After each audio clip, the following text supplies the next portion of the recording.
Mana yere ya baran ha. Au juali ale batina mane.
Her seçim, özellikle kazanabilecek olan partiler seçim dönemlerinde, seçim yaklaştığında yani buranın çözümü konusunda bir sürü söz, vaat veriyorlar ama hiçbiri de yapmadı.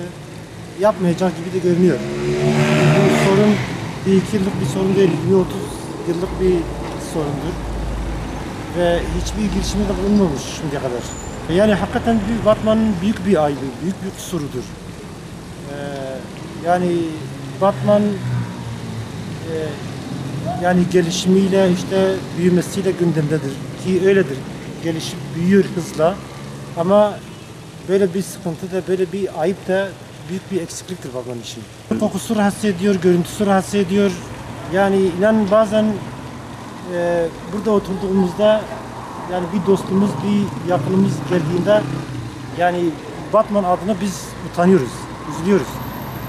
خودم چی بیشترین یعنی ملت ما چوبه داوینی اوج بینه ملت راحسست به این تشکی زخ چی این تشکی زار نخوشه گرک بری گره وحب که گرک ملت چوبه نبیری aslında yani ملت بیش زار راحسته گروه تیک زار نخوشه yani ام خوازن کو yetkiliye mi çözüme ki biniz bir çayıra تبي تبي حيلة تشاون إدارة كن مثلا تبي بهنيش تبي تشوبي تشاون مثلا إدارة كن عند حيلة قديم ملت داويني وبلد جي قريبا ختام ناينج بلدية تبي دقيقة تمام يجي مثلا مسجد فقط نبت بنا شوب يعني برستي وتميز بنا أبولي أم بير زار حسد من أما سنافي بادرة ملتي بادرة تشوري أما لي بادرة تبير حسد